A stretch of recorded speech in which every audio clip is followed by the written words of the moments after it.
အားလုံးပဲမင်္ဂလာပါ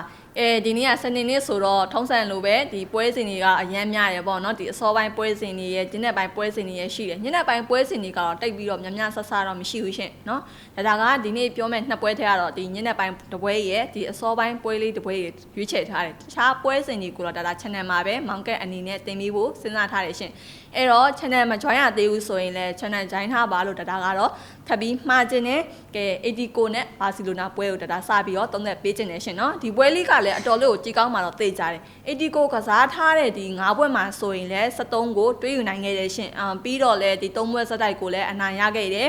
ATCO ကအင်္ဂွေးမှာတော့အတော်လေးကိုတော့အားကောင်းတဲ့ထဲမှာတော့ရှိတယ်เนาะဒီအင်္ဂွေးမှာကစားထားတဲ့စပါးနဲ့ပွဲမှာဆိုရင်လေပေါ့เนาะဒီ9ကိုတွေးယူနိုင်ခဲ့တယ်ရှင်เนาะဒီစပါးအသင်းကိုတောင်မှဒီအပြက်အသက်နဲ့အနိုင်ယူထားတာဆိုတော့ ATCO ရဲ့ဒီခြေစွမ်းတွေရောဆွဲဆောင်ရည်တွေကတော့เนาะဒီလုံးဝကိုကောင်းနေတယ်ဘာစီလိုနာကလည်းညနေထဲမှာတော့မပါနေဘူးရှင်เนาะသူ့နေရာလည်းသူကတော့ဒီကောင်းတဲ့ထဲမှာတော့ရှိနေတယ်ဘာစီလိုနာကစားခဲ့တဲ့ဒီ list ပွဲစဉ်အားလုံးထဲမှာဆိုရင်ဘာစီလိုနာကဒီထိတ်ဆုံးပေါ့เนาะ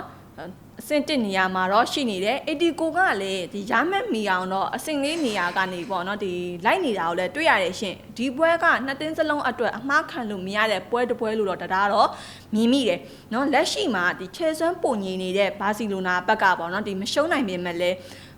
အင်္ဂွင်းမနော် ATCO ရဲ့အင်္ဂွင်းဖြစ်တဲ့အတွက်ကတော့လွယ်တော့မလွယ်ဘူးရှင်နော်အနိုင်ရဖို့အတွက်ကတော့နည်းနည်းတော့ခက်ခဲလိမ့်မယ်သွေးဆုံမှုနော်ပွဲတွေမှာဆိုရင်လည်း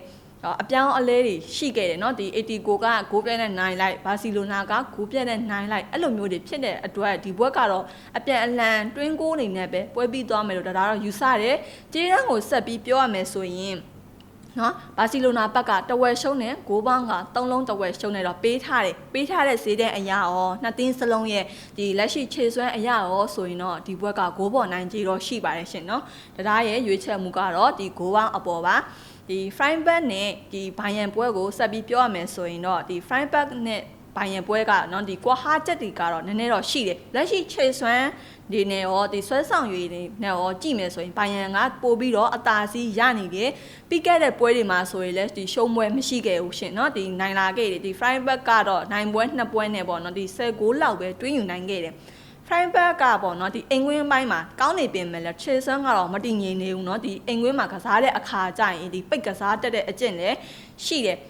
ဒါပေမဲ့ဘိုင်ယန်ကိုတော့မိနစ်60အတွင်းမှာတော့ဒီပိတ်ကစားဖို့ကတော့နော်တိတ်ပြီးတော့မလွယ်ဘူးရှင်နော်ခက်ခဲလိုက်မယ်ဘာလို့လဲဆိုတော့ဘိုင်ယန်ဘက်ကပေါ့နော်အတင်းရဲ့အရေးအသွေးတွေရောဒီတိုက်စစ်ခံစစ်တွေရောအားလုံးကောင်းတယ်ဒီအဲ့တော့ဘိုင်ယန်ဘက်ကနိုင်ဖို့တော့ပို့ပြီးတော့များတယ်ရှင်နော်ဒီ frying pan ကိုပြန်ကြည့်ရင်မယ်ဆိုရင်လည်းပေါ့နော်ဒီအင်္ဂွင်းဖြစ်တဲ့အတွက်ဒီတကိုးလောက်တော့ပြန်ပြီးတော့တွင်းမယ်လို့တော့ယူဆရဲနော် frying pan ကပေါ့နော်တင်းခံပြီးကစားလာမယ်ဆိုရင်တော့ဒီဘောက 1C 2C လောက်နဲ့လည်းပွဲပြီးရင်လည်းပြီးသွားနိုင်တယ်